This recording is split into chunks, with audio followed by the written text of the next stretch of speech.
Hi, everyone. I'm Jeff Deese with Small Business Administration. I'm the regional export finance manager based in the U.S. Export Assistance Center with Scott Godden, my colleagues from the U.S. Department of Commerce.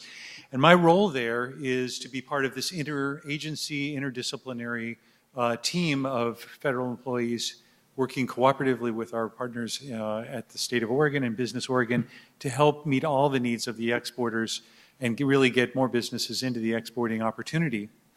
And of course, one of the most critical things is how do you get paid in these kind of transactions? That is where the rubber meets the road, and that's where the profitability comes that makes everyone excited about doing it over and over and over again.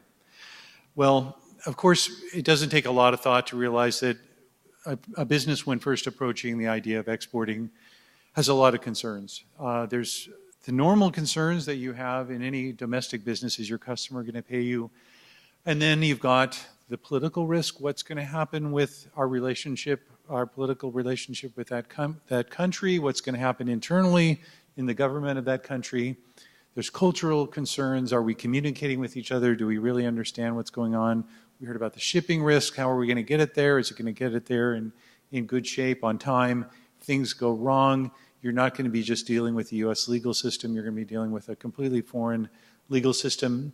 And then there's two currencies that are involved. So you've got foreign exchange issues as well. So it clearly becomes a major cash flow issue that you need to manage. So it starts looking something like this when you think about it in the middle of the night. If you remember the Indiana Jones movie where he's got the idol and he comes to the giant pit, and across the pit is his colleague with a whip, and he says, "Toss me the whip," and his colleague says, "I will toss you the whip, but first you toss me the idol."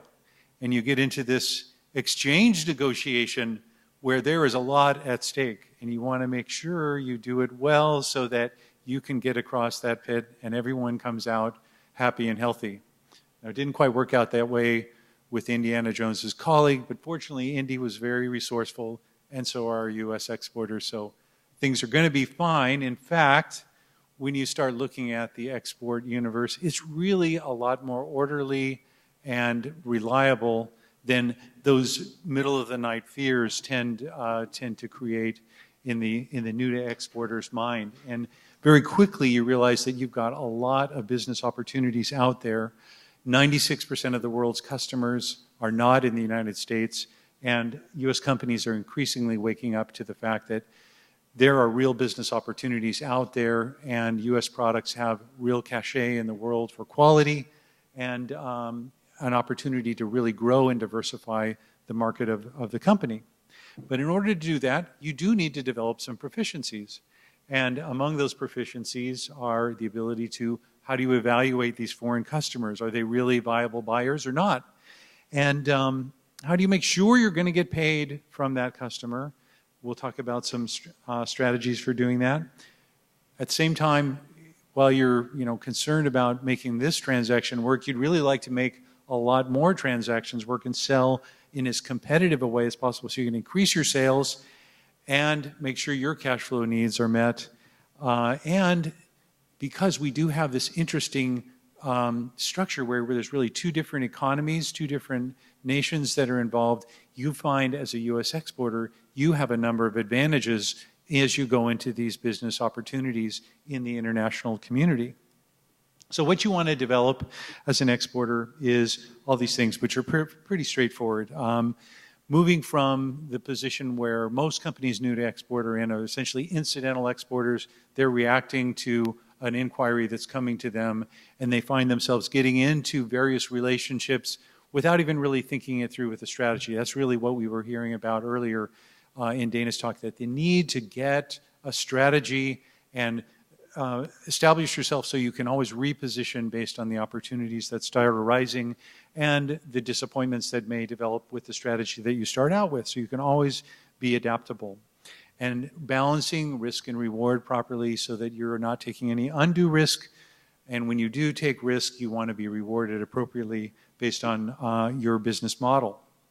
And that means getting to know your customer, figuring out how to understand who foreign customers are and whether they're viable customers for you, and getting a little bit inside their psychology. What are their issues? Actually, very, very similar to what you as the U.S. exporter have.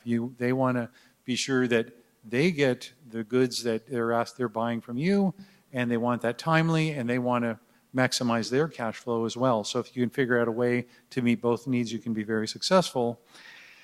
And of course, there's a whole continuum of buyers, and you need to have different strategies in place or available for different buyers so you can meet their needs. And then very critical is clear communication tools, because a lot of this is being done across language barriers, so you want to be sure that what you're asking for is very clear. And so written tools that you can email are very critical, that those need to get developed as well. And then, not on here, but I think really critical is building up your team of your banker. Make sure your banker's on board with your moving to the export world, because we want them to be comfortable, so they're providing and thinking about providing the export working capital you'll need.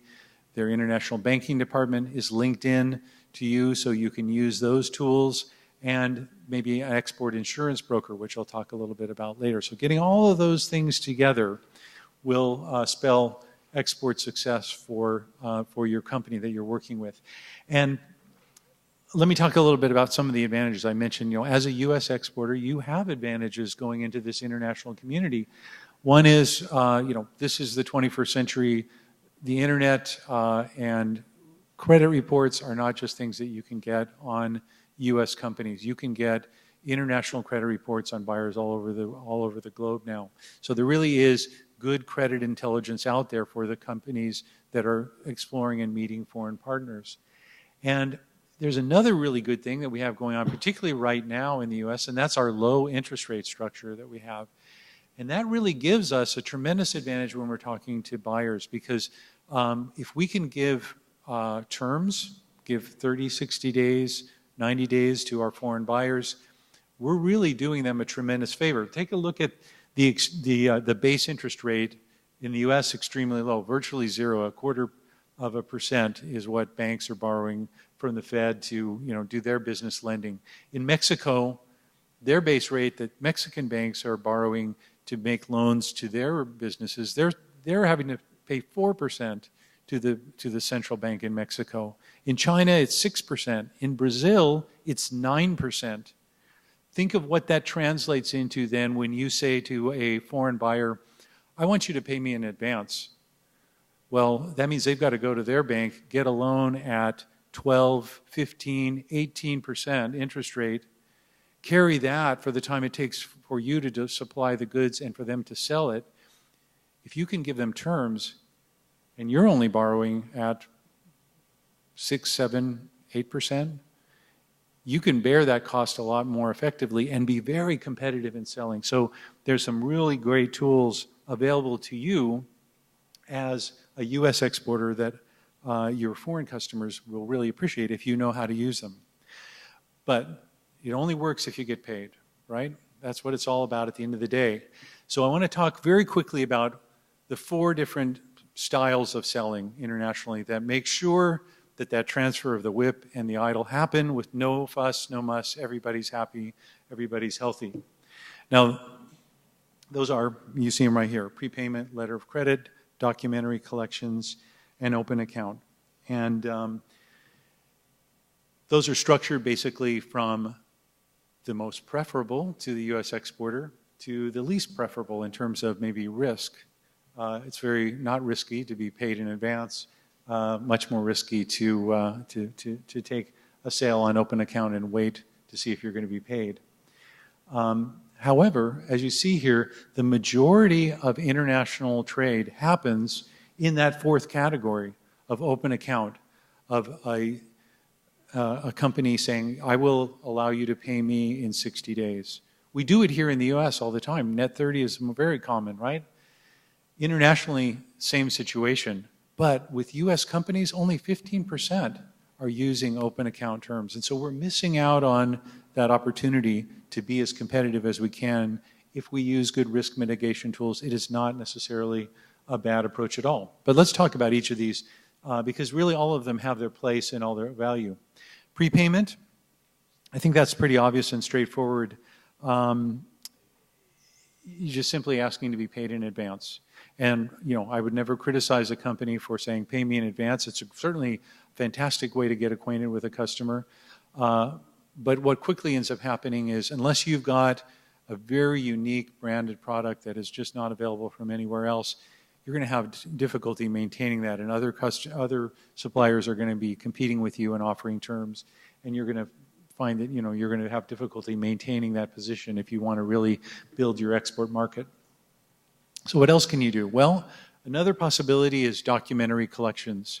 The idea here is using a bank essentially in a foreign country, a foreign bank, as kind of like an escrow agent.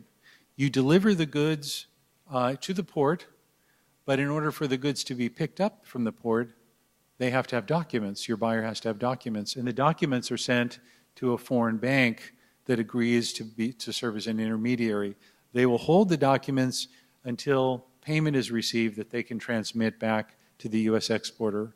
And that's when, and in turn, the foreign buyer gets the documents, they pick up the goods at the port, everybody's happy. So it's a way of making sure you're going to get paid. If you don't get paid, at least you've still got control of the goods. They are in a foreign port, but if you can find alternate buyers, if you have something that doesn't spoil and where there's a ready market for it, this can be a great tool for you to use to mitigate your risk. Slightly less risky variant of that is something called letters of credit. Now, have people heard of letters of credit? This is something very common that bankers are dealing with all the time. And again, it's using a bank as an intermediary, but it's asking the bank to step up to just a slightly higher level in a letter of credit transaction. In the documentary collections transaction, the bank is simply being a good office, to say, I will hold on to this. When I get payment, I will send it to you and I'll release the documents.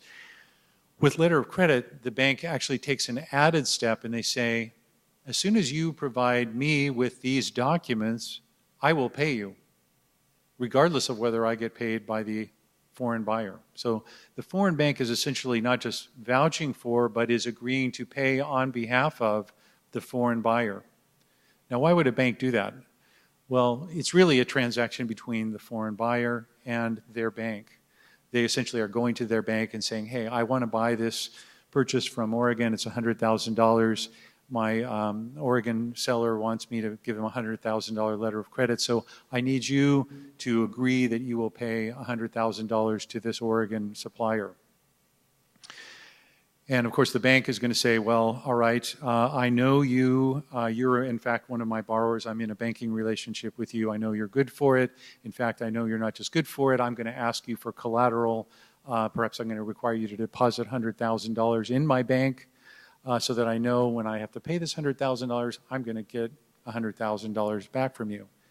So from the Oregon exporter's perspective, this is a great transaction, perfectly good, very safe, because you now know there's a bank which has money that's available to pay you. All you have to do is supply the documents. Very effective way, very safe way of doing things. The challenge, though, is it is a little more complicated because it requires your foreign buyer to apply, essentially, for a loan from this bank, their bank. That's going to require fees, some interest perhaps, and it's also a bit of a paperwork burden. They've got to file the application, and it's also a paperwork burden for the Oregon exporter, the Washington exporter, because they have to prepare the documents and submit them to the bank in order to get their payment, and the documents have to be exactly correct.